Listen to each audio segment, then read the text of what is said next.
You are listening to the Wealth Formula Podcast with Buck Joffrey.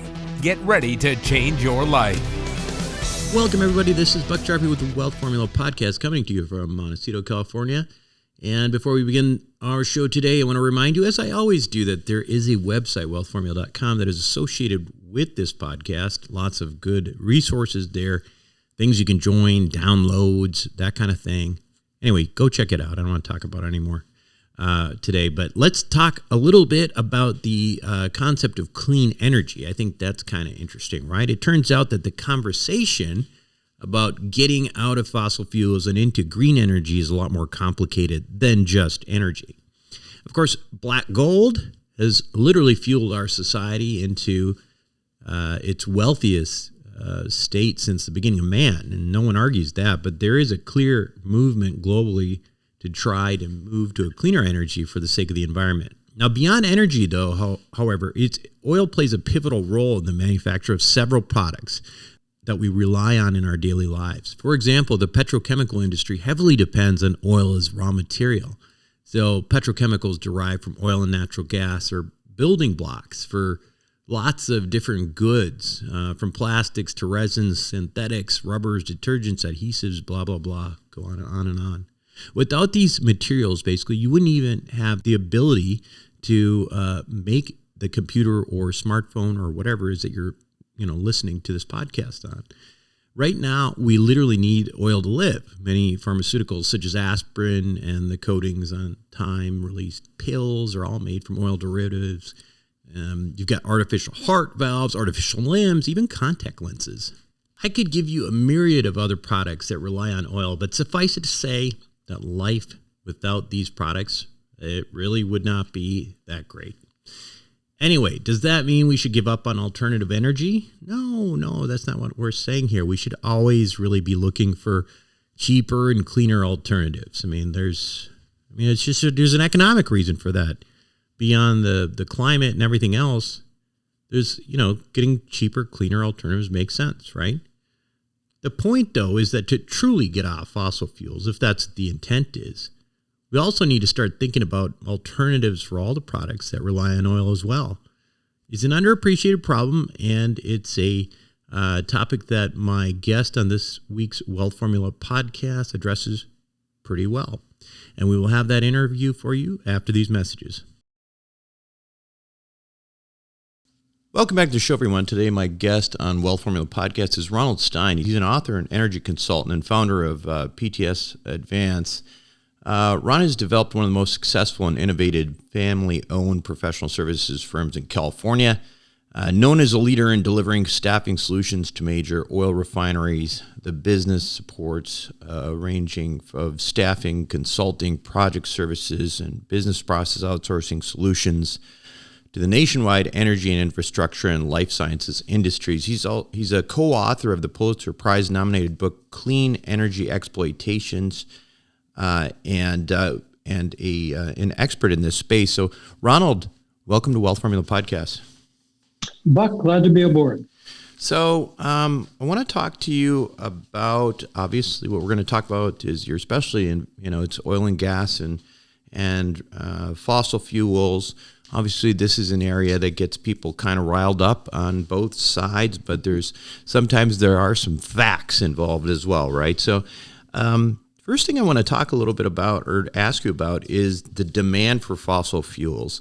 And why is it that we live in this environment where it seems that, that there's this tremendous support from the government and policy to work to eliminate fossil fuels, but at the same time, fossil fuels right now are at essentially an all-time high in terms of value? You have to understand that the big push today is wind and solar. But the world is recognizing that wind and solar only generate electricity. They manufacture nothing for society. And Sweden, I guess, bought into that and basically abandoned the wind and solar idea and basically going back to fossil fuels. Because I would love to get rid of fossil fuels, but there's no replacement in mind. There's nothing to produce the products. Today through our ingenuity, we get a lot of oil derivatives that get manufactured out of oil, because you have to understand oil by itself is 100% useless. Oh, it is black goo. But when it goes through a manufacturing process through a refinery, we get many things. We get a lot of oil derivatives that makes everything in our society. You look in your office, look in your home, look in the hospital, look anywhere, try and find something that was not made with those oil derivatives. Could you drill down on that a little bit? Because that's something I don't really know about, and maybe our audience doesn't know about. Because like what kinds of things, when you talk about oil derivatives, are you talking about? Like what are some daily examples in our lives? All the chemicals that come out of the oil, because a lot of hydrogen components and carbon components. But wind and solar can manufacture none of what you see in your office. They can manufacture none of what you see in the hospital.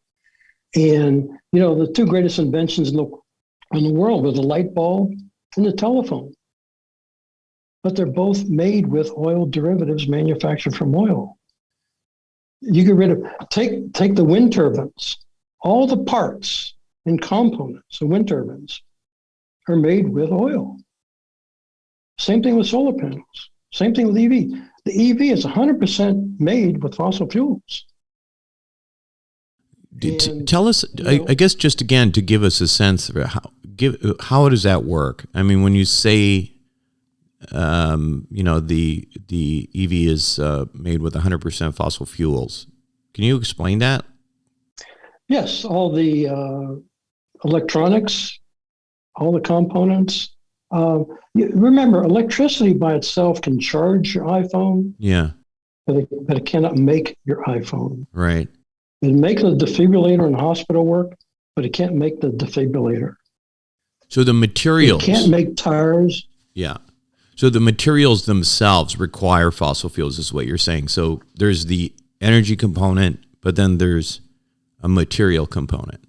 Is that right? Right. Right. I don't like to talk about energy. I like to talk about products and electricity. Sure. Because everything in this world that needs electricity, everything that needs electricity is made with fossil fuels. From your television, your iPhones, on and on and on, everything in the hospital.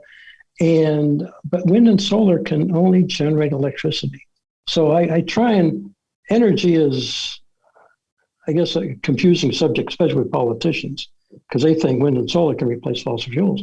But they do two different things. They only produce electricity, where oil by itself is never used to generate electricity. It's only used to generate products, or the chemicals for the products. And the fuels, we have different fuels for automobiles, trucks, airlines, the space program, all the electronics and the space shuttle. It's all made with fossil fuel oil derivatives. So, I tell people we had a zero emission society back in the 1800s. There were no coal-fired power plants. There were no natural gas power plants. There was no nuclear power plants. The Beverly Hillbillies hadn't discovered oil yet. And so, but life was hard. People only lived to about 40 years of age. And when they were born, they very seldom traveled 100 miles from where they were born. They had no products that we have today. And all those products are made with the oil derivatives from oil. And we have yet to identify a replacement. Yeah. So you're, okay. And to the extent that we're talking about, again, we're trying to, we're separating this into electricity and ultimately products that are derivatives of fossil fuels, which you're saying is pretty much everything around us, and a lot of chemicals that are derivatives of fossil fuels are, at this point in time, impossible to replace. Is that fair? I wouldn't say impossible. We've had 200 years to come up with a replacement. Haven't done it yet. Right. So, okay, well, that's fair. Now, so let's talk a little bit about the, I guess the relationship between the sectors, the energy sectors, oil and gas versus renewables, they're pretty hostile, right? In general, based on what you just told us in terms of the need for the products, why is that? I mean, is there a future where all the forms of energy will be embraced and understanding that maybe you do need some level during this transition process? Well, Buck, remember that the world populated from 1 to 8 billion people in less than 200 years, right after the discovery of oil, basically, because today we have the products that we didn't have before. And, the wealthy countries, you take the United States, UK, Germany, Australia, they basically are enjoying all these products that the developing countries are not. They haven't joined the Industrial Revolution yet. Yeah. I mean, they're burning cow dung, for heat, and they would love to have. I know all the politicians want everybody to have electricity, but electricity is useless because everything that needs electricity is made of fossil fuels, and so that's a conundrum because it's like jumping out of an airplane without a parachute. Before I get rid of fossil fuels, what's the replacement? Because I guess the confusion and the error in society is they're comparing wind and solar against oil, but they do two different things. Right. But I think even at the policy level, it doesn't seem like that distinction is being made, really. Right. I mean, you would think at the policy level. Yeah, it's not understood. So what do we do about that? President Biden. Yeah. He's flying around in a 400-ton airplane, 100% made with fossil fuels. All the electronics, all the seats, all the interior components is made with fossil fuels. It's powered by aviation fuel, which comes from, manufactured crude oil. And he's screaming in the microphone, "We're going to get rid of fossil fuels." Yeah. Yeah. And presumably there may be a date when that is possible. I mean, what you're talking about is, we've got the electricity, maybe you've got the electricity component, but we don't have a replacement for the products. Well, remember that electricity, when Graham Bell, invented the light bulb and everything, electricity came after, and that's a key word, AFTER, after crude oil. Sure. Because crude oil basically made the light bulb. Crude oil basically made the telephone, still makes the telephone. Yeah. And like you say, if you get rid of fossil fuels, you're going to get rid of wind turbines because all the components are made with fossil fuels.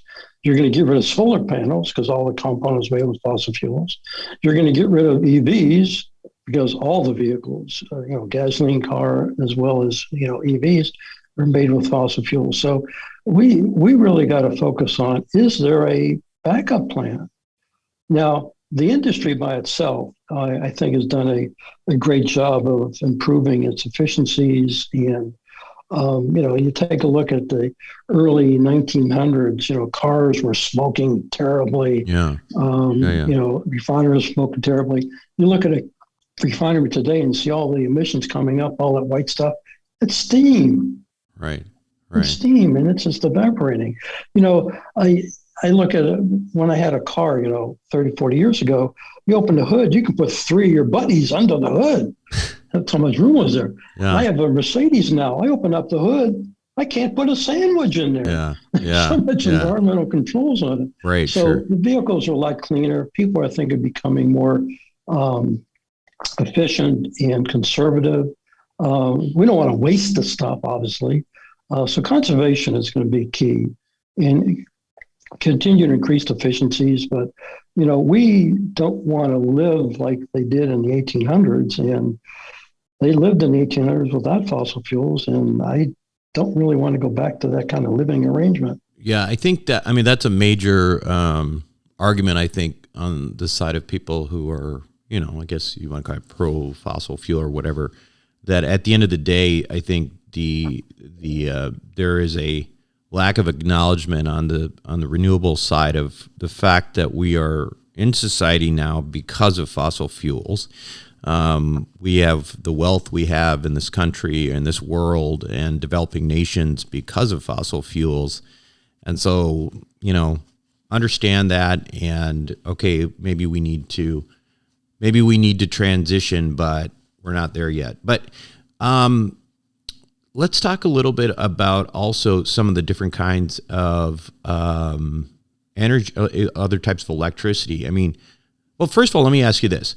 Emission-wise, you mentioned back when you had that car where you could put a bunch of buddies in the trunk, which sounds like a movie I saw involving the mafia.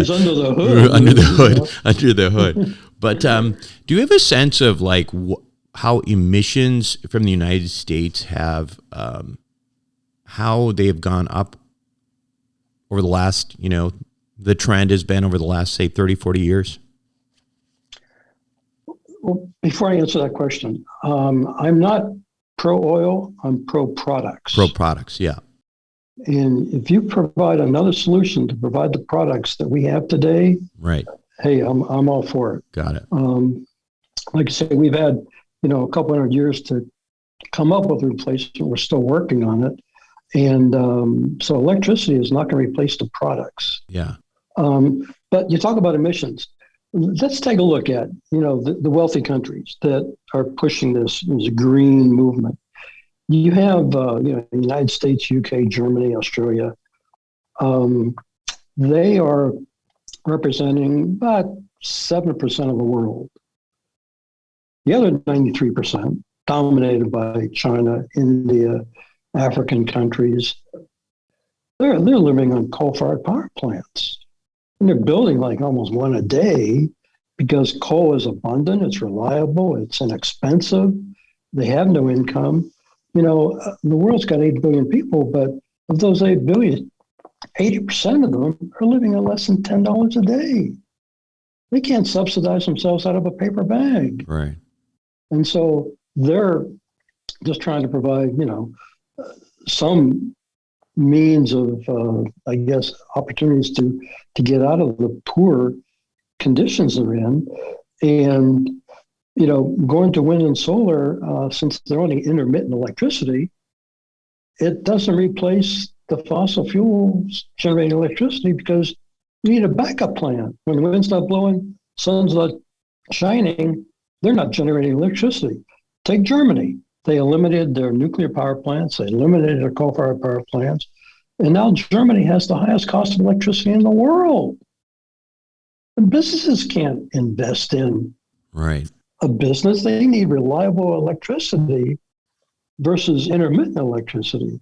And so all you're doing is building a second generating facility, because if you want continuous uninterruptible electricity, you need something reliable.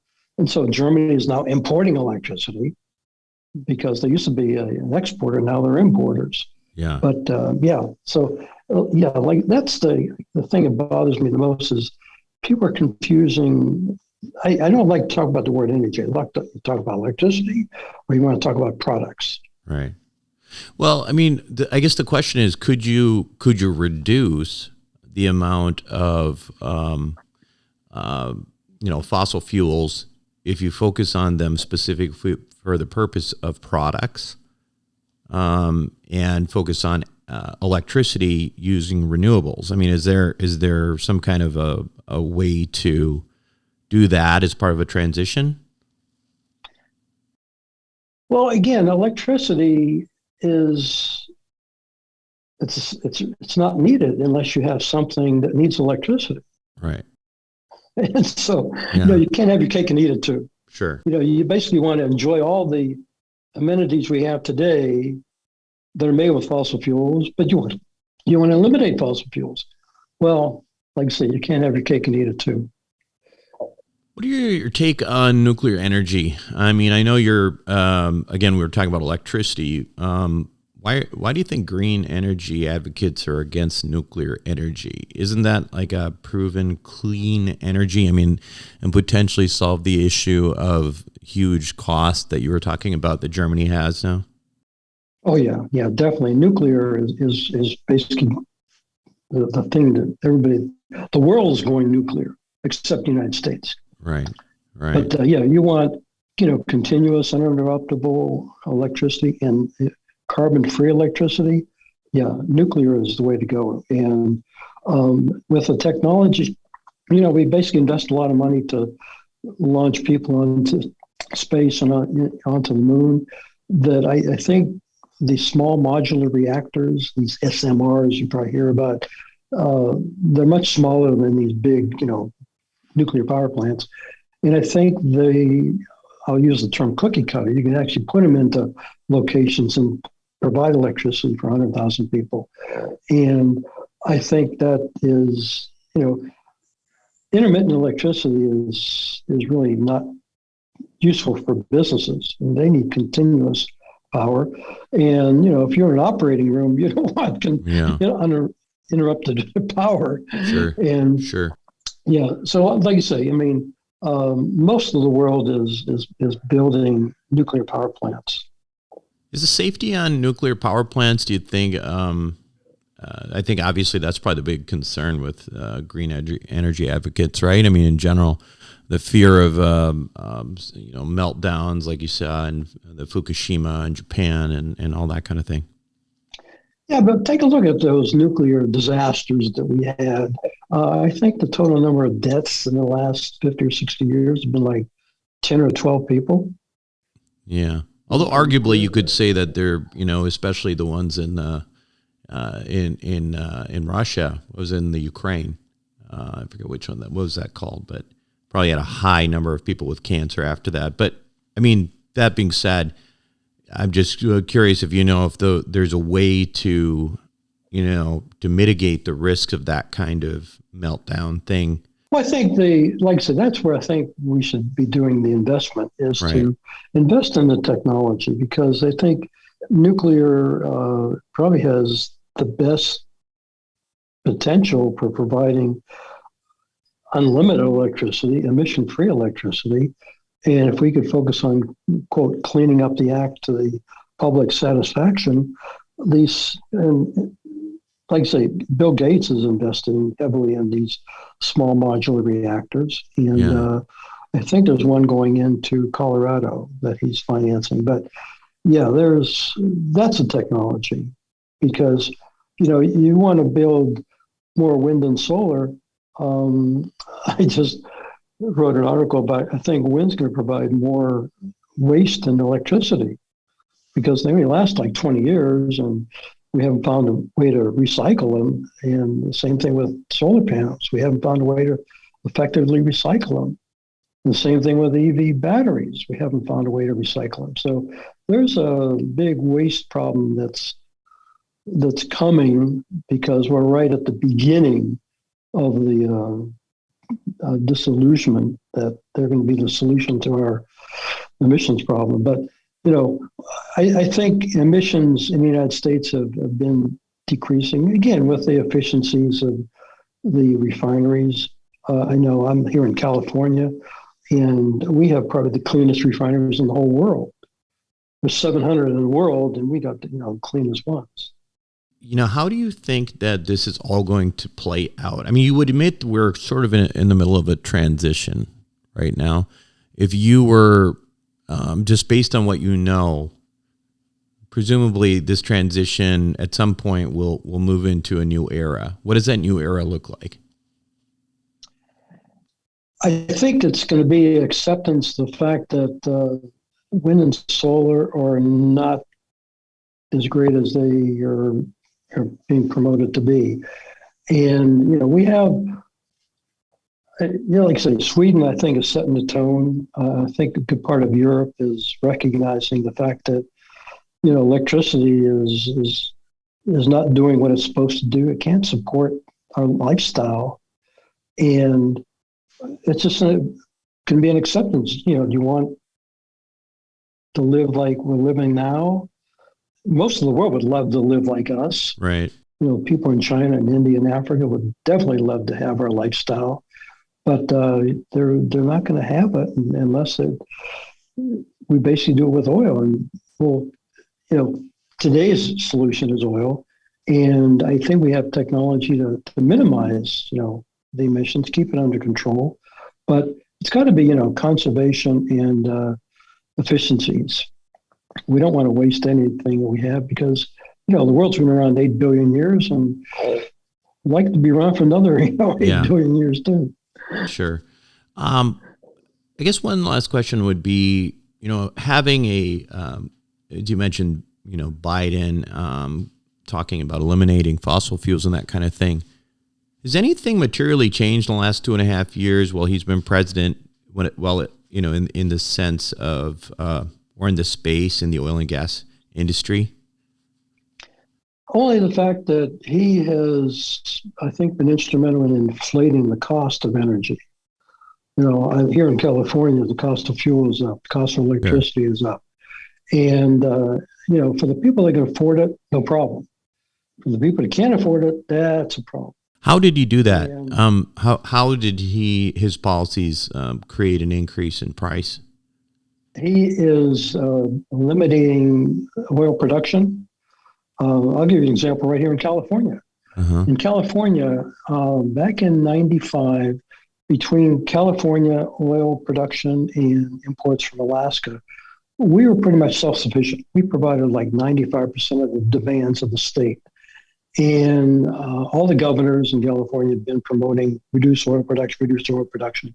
So today, we used to rely on imports from foreign countries for 5% of our oil in 95.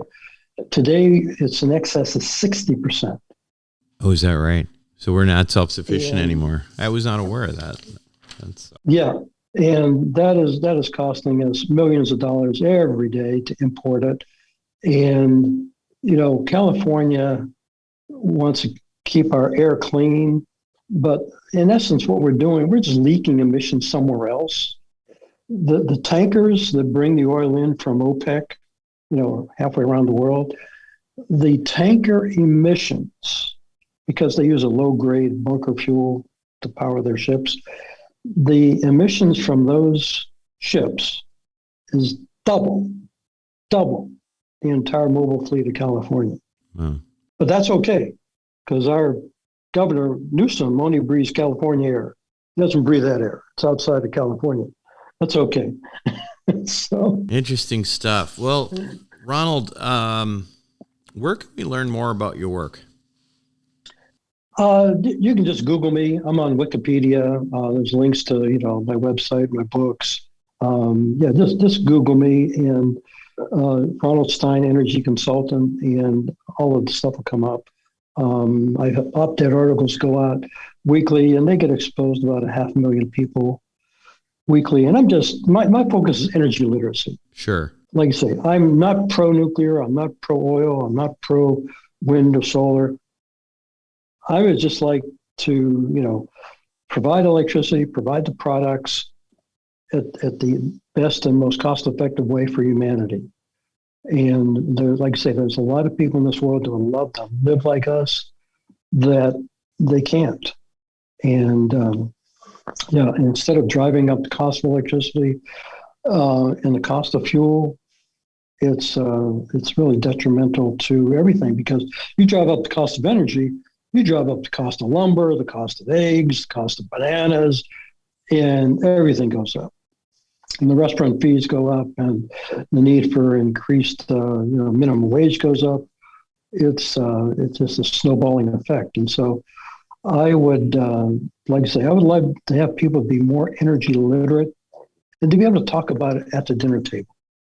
I would like to ask, Biden, identify something on his airplane, Air Force One, that was not made with fossil fuels. Yeah. Good stuff. Thank you so much for joining us, Ronald. Again, the website looks like it's ptsadvance.com. And I appreciate your time. Company, right. Appreciate your time. Thanks for being with us. Buck, you have a fantastic day. We'll be right back. Welcome back to the show, everyone. Hope you enjoyed it. I thought it was really interesting, actually. I didn't know that so many products were made of oil derivatives, but it is kind of eye-opening. Anyway, I'm hoping you're having a good summer. It's coming to an end soon, obviously. That's it for me this week on Wealth Formula Podcast. This is Buck Joffrey signing off. Thank you for listening to the Wealth Formula Podcast. Visit us on the web at wealthformula.com. The information contained in this podcast are opinions, not fact. As always, consult your own financial team before making any investment. See you next time.